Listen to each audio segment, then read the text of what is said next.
Maybe the one person's you. I don't know. Let's see here.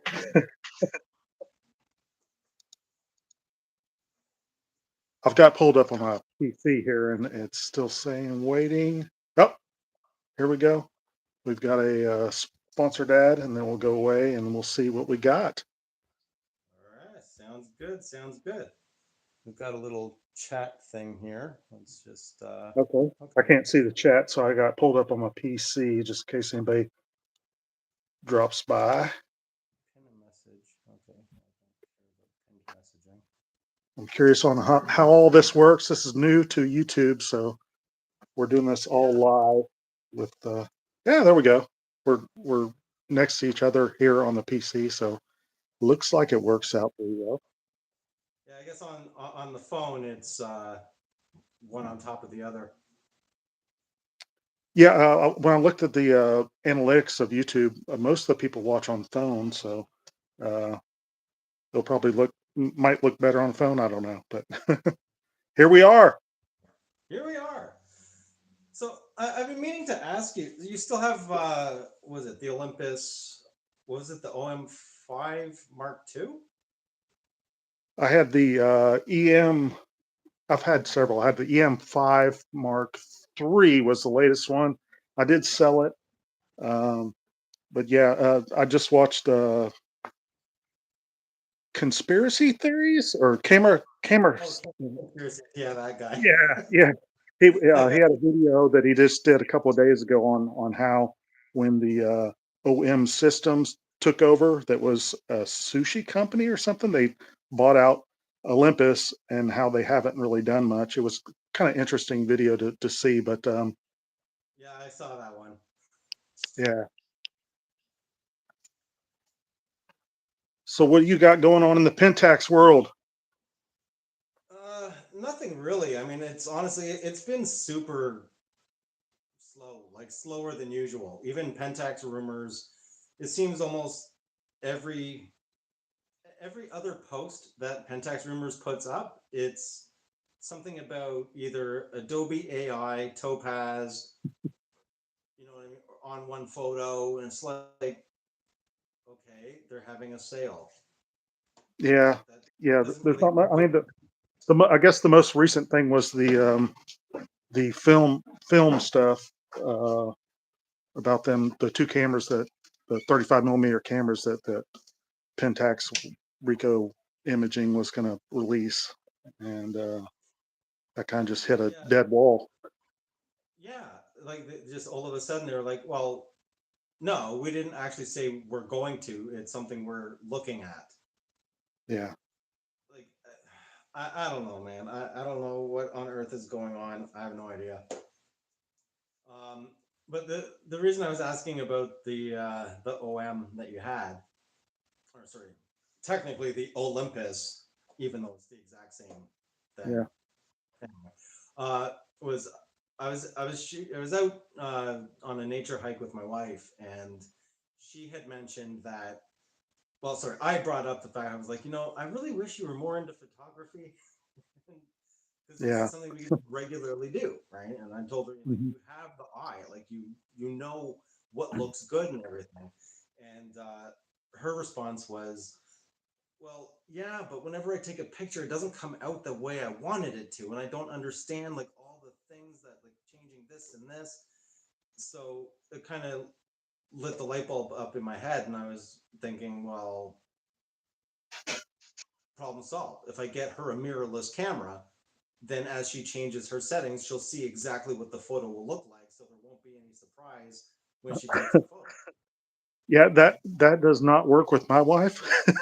I've tried to do that stuff. I even bought like a little point and shoot that was pink, and she just likes taking pictures with her phone.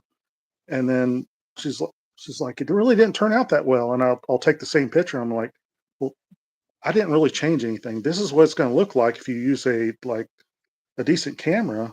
But just, I mean, people just like using their phone nowadays. That's just the way it is, I guess. Yeah, well, and that was the thing too, because I did mention it to her. I don't, I told her that, well, if we get you a mirrorless camera, then what you see is what you'll actually get. You can change the settings and see what that'll do before you take the picture. She's like, oh, that sounds good. I think that's what I need. So weeks later, I brought it up again, and she's like, well, no, I don't know if I want you to buy me a camera because I mean, I may not, you know. So, Yeah. you know, I don't know. But truthfully, I'm also thinking, well, I'll just get one for myself just for video. There you go. There you go. And yeah, it works really well for video. I was surprised on how well it works. I mean, all those mirrorless cameras are fantastic for video. So Pentax coming up, I don't know what they're going to do. I mean, they went ahead and put the 4K on the K3 Mark III. I don't know if the K1 Mark III is coming out, but I mean, they always put a little bit of video in there, and it's not quite as bad as people say. It works fairly decent, but obviously, it's not. You know, some of the other camera companies are way past what Pentax can do, but they do try a little bit at least. And I used my K70 for a lot of my YouTube videos years ago, and it worked out fine. I mean, just doing 1080 video, it's fine.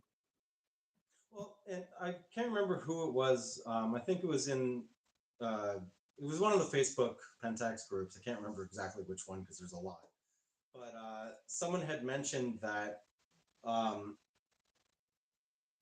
like Pentax video is not that bad if you go into it with the thought that it's already graded video. You're not going to get the flat look where you have to post process everything. It comes Yeah. out already processed, but the Mhm. quality of the actual video is decent.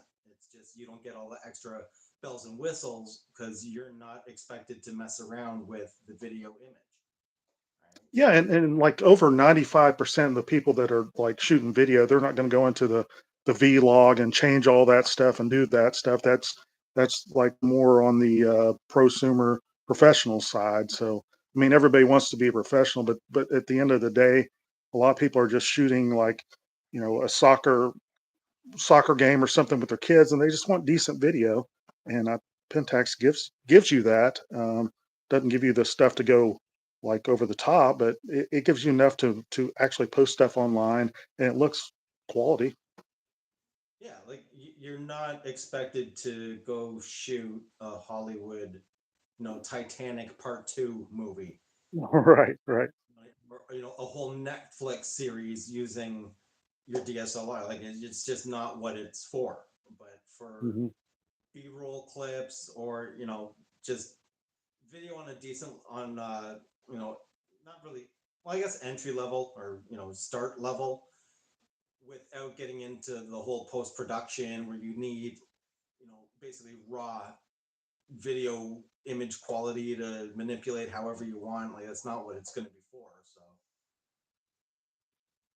how many I, people we I got wanted to here? ask you a question because I don't have the K3 Mark III anymore. I don't know if you know this. I'm like putting you on the spot here, but the KF does have in all the corrections for JPEG or whatever, it does have a diffraction correction, and I'm just going to do that on one of my upcoming videos. Do you know if the K3 Mark or yeah K33 has that? It's Diffraction, I think so. but I remember shooting. I shot something at f/22 with the KF, and I was like, I thought this image would be very soft, and I was shooting in JPEG Force, and I was like, wow, this thing's not bad, but it really didn't look like there was it didn't look like there was some sharpening going on when I looked at it on the full screen. You could generally tell that there's that sharpening going on, but I was going to do a comparison video, and I was telling Kobe earlier that did you freeze? I think Kobe froze. No, you're good. No, You're no, just looking. you're good. uh, I'm actually going to see if there is diffraction correction on here. I think it's under lens correction on the KF, and then there's a sub menu in there. But I know that the K3 Mark III is totally different as far as the menu Oh yeah, system.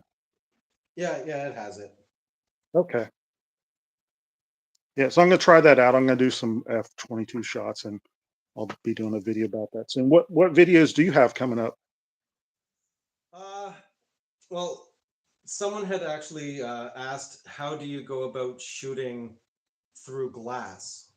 For example, if you're shooting animals that are in a display or aquarium kind of thing, like how do you actually not get the reflections and all that stuff in the glass? I was going to do that video sometime over this weekend, but uh, it's kind of difficult to do when I don't actually have any animals that are in that situation. Um, and I've it's got one right here.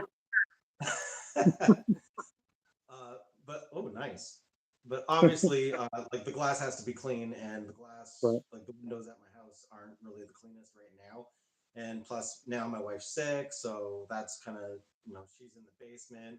My daughter's taken over the living room to play everything on the PlayStation, and so I can't even do stuff in like the basement where my studio is. That's taken over now.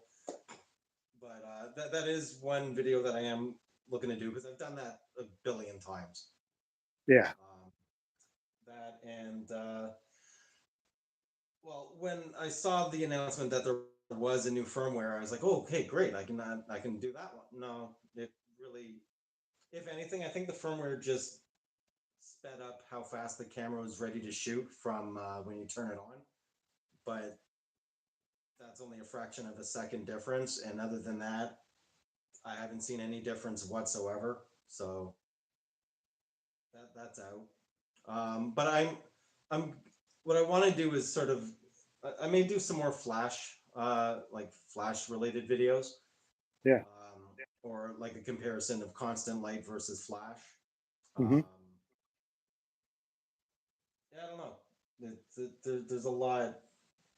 It's one of those things where I have so many ideas in my head. It's hard for me to just break the ideas into one thing to Oh figure yeah. out. And I've got this new position, so I've been crazy busy with that, trying to change their infrastructure and all their processes and all that. So I've got that stuff clouding my mind and trying to leave that aside when it's the weekend so I can focus on the other stuff. And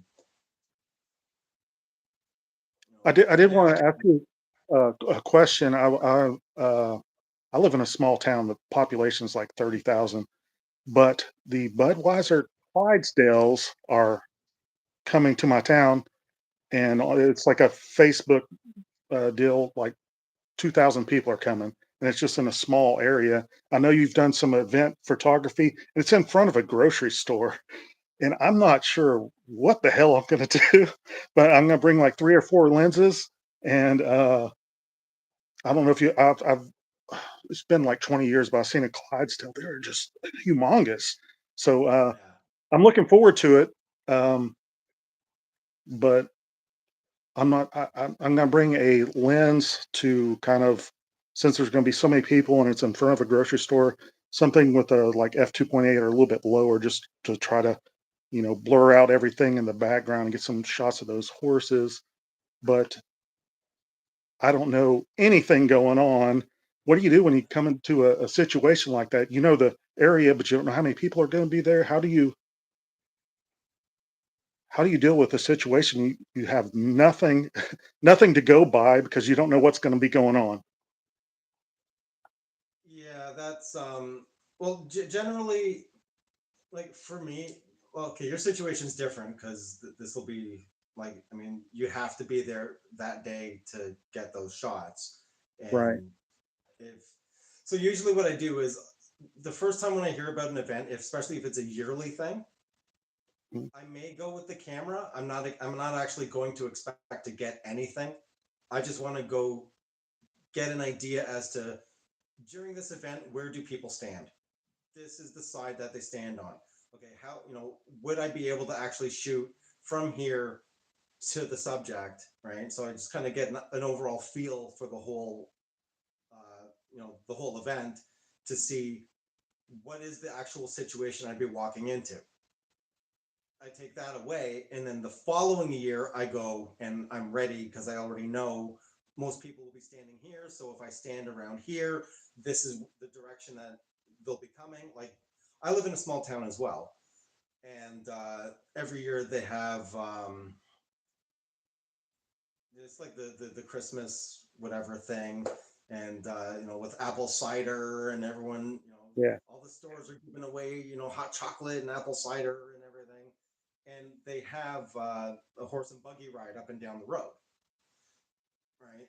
But it's like the town's main event, so everybody's there, right? Yeah. So the first year when I went, I literally just went to go see which side of the road are the horses on, and where are people generally standing when the horses are going by. So what I noticed is most people are not on the sidewalk because they close the road. So everyone's standing on the road, and the sidewalk is pretty much empty. Right. So sorry, I just got a notification. So basically, I'll stand on the sidewalk because I know that I have a completely clear line of sight straight to the subject that I'm trying to shoot.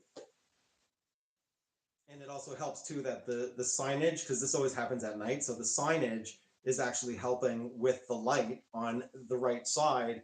If I'm standing here and the horses are here and the store signs are shining light in the same direction, it lowers the ISO and it's actually lit.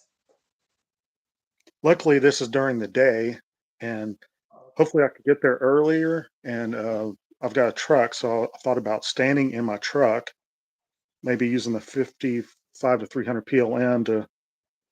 I don't.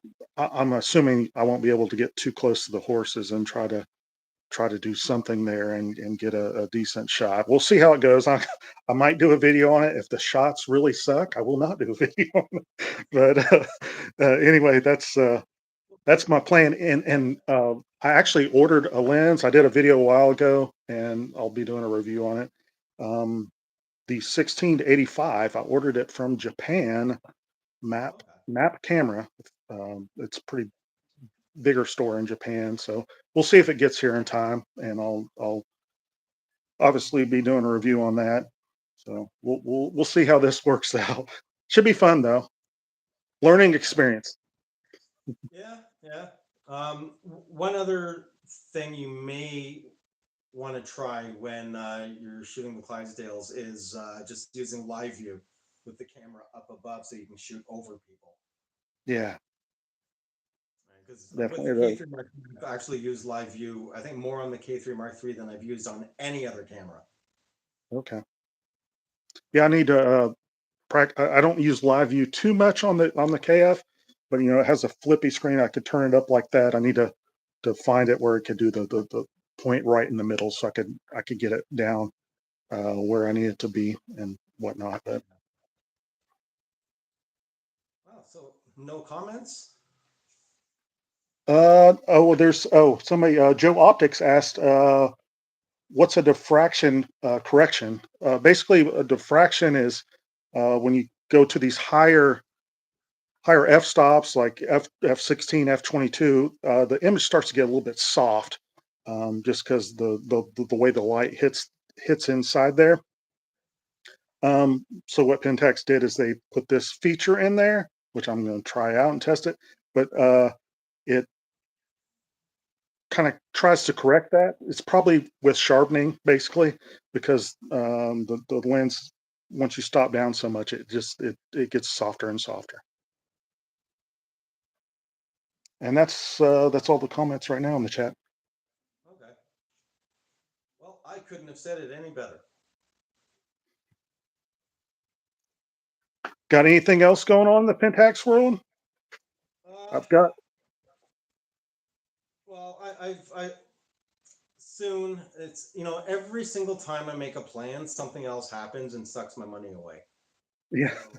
So once I'm over this hurdle, in the probably in the new year anyway, early in the new year, I'm looking to grab the HD DFA 100 macro Okay. and do a comparison of the older DFA 100 macro with all its wonderful point and triming at 2.8, and compare that with the HD version of it. Now the 50 millimeter instead of the 100 millimeter, you could get that actually on the used market really cheap, and it's actually a really decent lens. I used it before, and everybody has a 50 millimeter lens, and it's like they just stay away from it because it's a 50 instead of a 100. but in the end, it is an excellent lens, and you can get it very affordable. So that's one I would definitely recommend. Okay. Oh, thanks, John. Hey, John, What is it? Uh, I use Steamy my Palm 2 for video. Mini Palm I'm not sure 2. what that is, Yeah, I'm not sure either. but I just want to show since we're on here. Ooh, this is the film project.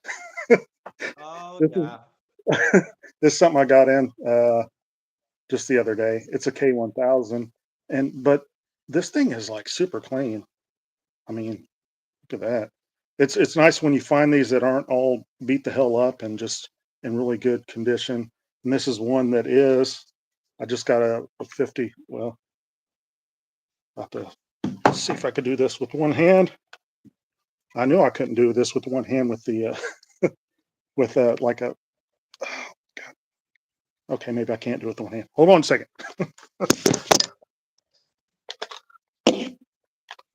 Woo! It's nice to see when you get an old camera like this and the bumper foam is still like, you can't see Oh that, yeah. but it's still there. A lot of these old cameras, it's just like completely missing. It's not that big a deal to replace it yourself, but I'm guessing this. I think this line was until 1995, so I'm guessing this is one of the later models. Because it's just in such good condition. It's nice to find old cameras like that. But Yeah. I just thought I'd show that off when Pentax or Ricoh or whatever is thinking about doing these, making these newer cameras, and it's just like this thing is just so solid. I mean, you could just there's thousands and thousands of these out there. Why would somebody? I'm guessing they're going to have a price point of four to $600 just for one of those film cameras, maybe more. When you could pick up one of these for like 120 bucks. So just my thoughts on the film project that they're working on. Okay. So what do we have here? It's a So gimbal Will's head. asking, yeah, Will's asking if, well, I guess either one of us would be giving the new film camera a go when it's released. And now as we were discussing at the very beginning, yeah, that's if it ever gets released because they Yeah. retracted what they were saying before. So, depending on the price, I might. I mean, I've got now that you pulled that out, I'm tempted to run back into my house and grab my I don't even remember which model it was. It was gifted to K1000 me by my ME, in-laws, something like that. but it was bought brand new in 1953, and Oh they've wow, owned it ever since. And it's in immaculate condition with the light meter and everything. wow. So yeah, so I already have a film camera, but depending, what I'm more curious about is with the advances of technology that they have now, like what style of film camera are they going to be doing, right? Will it be like a fully automated K mount autofocus film camera, with KAF4 mount where you can mount PLM lenses on? Like, what are they Yeah. actually going to do to make this a modern film camera versus just rehashing an old film camera, right? Because initially they had said that they were going to start with two compact cameras, and then they would later on release DSLRs. But I'm more interested in, or sorry, DSLR, SLR.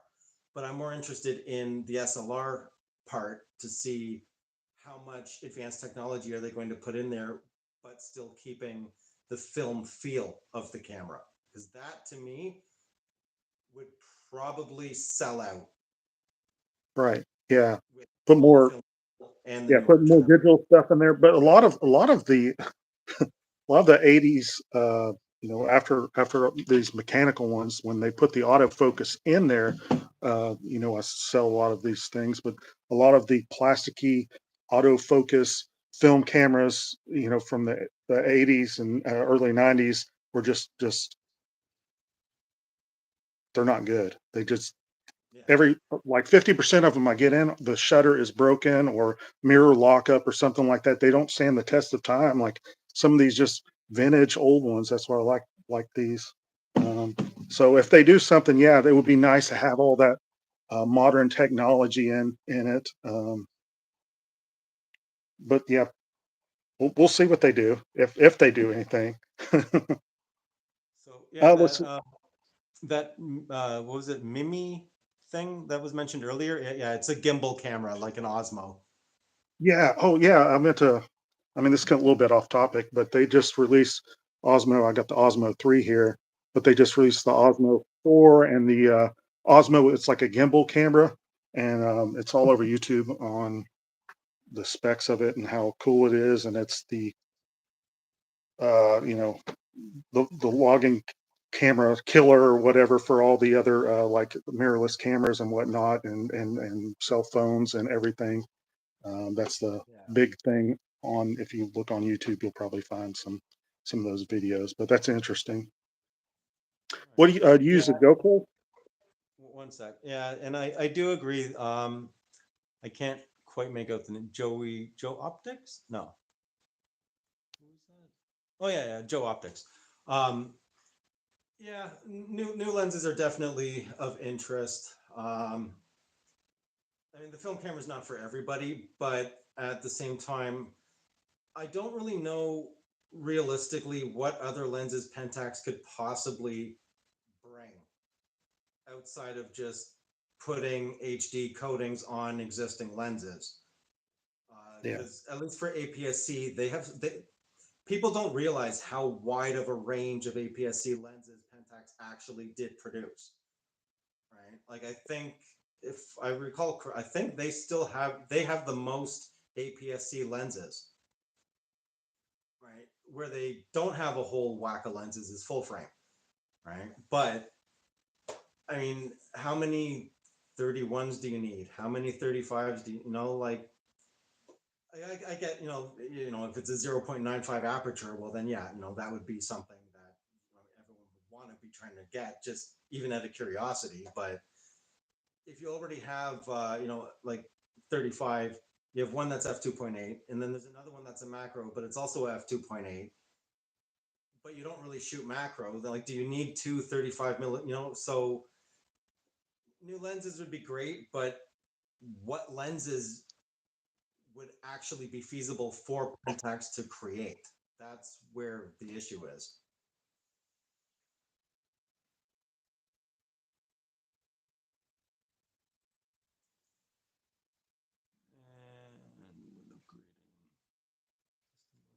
connect. Did I?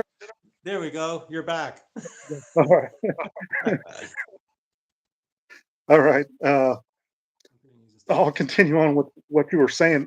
Yeah, Pentax has so many lenses going all the way back, and that the K mount is just so fantastic because it works, on all these modern cameras as well. If you go to like a Nikon, and you purchase like a D3200 or D5200, you won't get the auto focus because you have to have the autofocus in the motor in the camera. You'll have to get a more expensive camera to get all that to work. So that's why I've always said Pentax is the best system. If you love those old school lenses, it just there's not another camera out there that works as well as Pentax with the old lenses, in my opinion. Yeah. So, all right. So Will's asking, is it worth upgrading all the lenses to PLM? That's a problem. Absolutely, I'd say. Well, in an ideal world, yes. But the problem is the PLM lens element, like it cannot be a heavy piece of glass. That's the issue. And I've had this conversation with people before, and a lot of times they ask about just upgrading everything to PLM, and that should be, that'll solve all the problems. But when I start explaining that, no, it doesn't solve all the problems, because if you have a really heavy piece of glass, like for example, the 150, 450, it's a heavy lens. Every single element in that lens is just heavy, big, heavy glass. And PLM motors aren't strong, and they don't have the torque and power to move large elements of heavy glass. So if they were to redo every single lens to PLM, it would be an exponential cost because they would literally have to build an entirely new lens from the ground up. It's not a simple matter of just upgrading it to PLM. The entirety of the optics will be completely different. They'll have to change how many groups, how many elements, how all the refractions, like within those slight arrays of groups and lenses, all correlate together for the little tiny PLM lens that focuses in and out, right? And then you're looking at more lenses that are 1200, 1500, 1700, 2 grand, right? Like it's not cheap, right? Like even I don't know if I'm going to be able to show this, but even on the 1650 PLM, right? The back of the PLM lens, like this is a fixed element, and inside is a smaller element that actually moves in the middle of the lens itself. So the PLM lens is smaller than that, right? So, and seeing as when they did this lens, they literally had to redo the whole 1650 because the SDM design just wouldn't work for a PLM. And unfortunately, most people don't want to spend 2 grand on a lens. So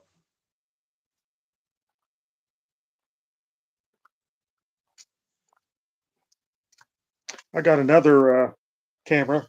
I shared this on Facebook. If you're not on Facebook, and I was seeing it. This rangefinder camera, little Ricoh Magic here, oh, the nice. 500. Anyway, I just thought I'd share that, and there we go. All right. Well, I think 30 minutes is long enough. Yeah. See if we got anything else in the chat here. Oh, Joe Optics, perhaps a new 500 millimeter prime. You done with that one? How much do you think that would cost? That's over 2 grand easily. Well, yeah, you know what? Well, okay. Here's. I think part of the issue was just bad timing on Pentax's part because it seemed to correlate around the release of the K3 Mark III that they got rid of the 560. It wasn't that far down the road when they got rid of the 560 after the K3 Mark III came out. But now that the K3 Mark III is out and it has a much more superior autofocus system, they most likely could have sold more 560s. Most likely. Because I mean, that was still what, a $7,000 lens Canadian or something insane, 5 grand, whatever it was. But, you know, that's part of the issue. If Pentax released a 500 millimeter lens, you'd be looking at 5 grand for the lens, which is decent compared to some of the $16,000 Canon lenses. But Yeah. realistically, I don't know many people who shoot Pentax that are actually willing to fork out 5 grand for one lens. And it wouldn't even be a lens that they would use all the time unless all they do is go to blinds and shoot wildlife day in and day out. Right. So, I mean, yeah, I have the 600 f4 and I have the 150 450. The 150 450 is hand holdable. You can go out for like hours to shoot with. It does start to get heavy as the hours go on. The 600 f4 is you go with a tripod, gimbal, mount the camera in the lens, and just sit there all day. You do not want to be traveling back and forth carrying that thing. So a 500 would be pretty much weight wise in between the two of them, and it still would be a cumbersome lens to actually utilize, right? Because Pentax doesn't know how to build anything but tanks. Like that's just what they do, right? So lightweight is not part of the conversation. So the bigger the lens is, the heavier it's going to be, the more money it's going to cost, right? So I mean, it would be nice. I mean, even if they did a 500 f8, right? Even if they did that, right? it would bring down the weight a little bit, hopefully, and it would give you the focal length. But I guarantee you, you'd still be looking at 3 to 4 grand for that thing. Oh yeah. But we can all dream.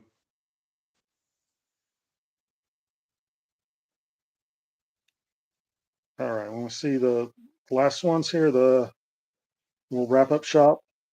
Let's see. John said started shooting in 1970 or 1965. Might as well go with film again in 2023 and 24. So John's down with a new film camera. Joe Optics about the 500 to 2000 will be his limit. So I guess it's not going to happen. Yeah, there's no way, because the 150 450 is already 2 grand. Yeah. Right. Well, I mean, that's US. I mean, don't get me started with how much overpaying Canadians have to deal with. It's like what, 2,600 here. Yeah.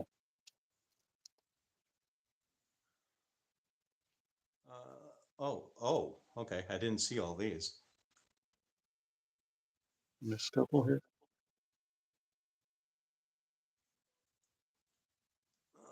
Let's see. Godspeed. I always think Pentax should stick to traditional old school photo, small limited primes, but no drive motors. Drive motors, I guess that's what they mean.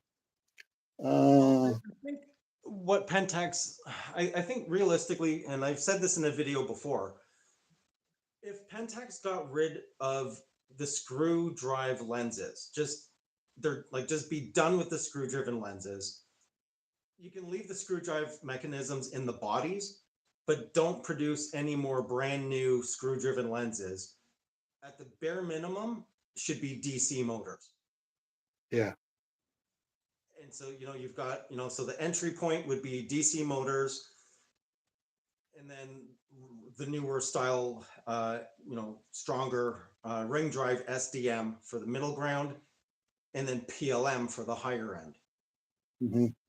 Right? If they could do that, or maybe if they find some way to make a super ultra fast SDM reliable motor, put that in the very, very high end. Right. But I really think like screw drive is done. Just some of those screw drive lenses, they're like wham, wham, wham, back and forth trying to focus. You're holding the camera, and every time it gets to the end.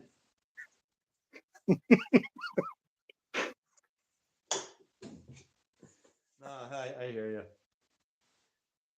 All right, guys. Well, I think we're going to be signing off. Change the motor with me. Not necessarily.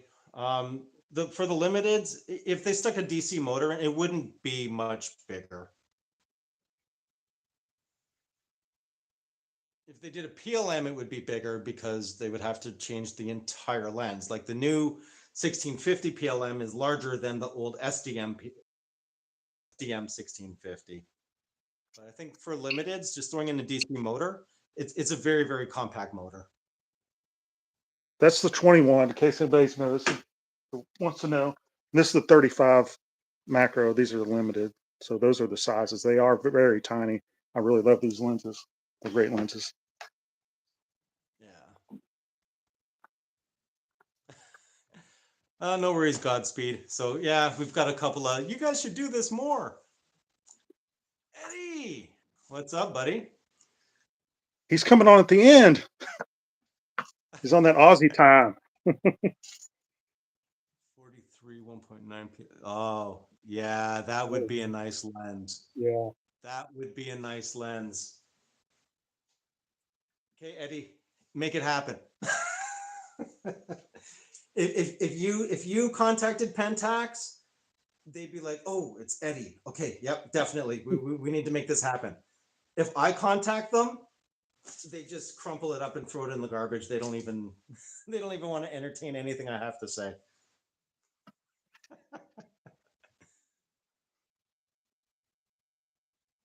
All right, guys, that's going to be it. We will do this again at some point. Eddie. We'll give you advance notice to make sure that you can catch it earlier next time. And actually, you know what? Maybe next time it'll be Eddie, Lee, myself. That would be fun. All right, guys. Anyway, you guys have yourselves a good day, good night, evening, wherever you are. I don't know what time it is everywhere. Holy Bye, crap. guys. Seriously? All right, man. Get yourself some breakfast, Eddie. We'll chat later. All right, guys. Thanks for watching.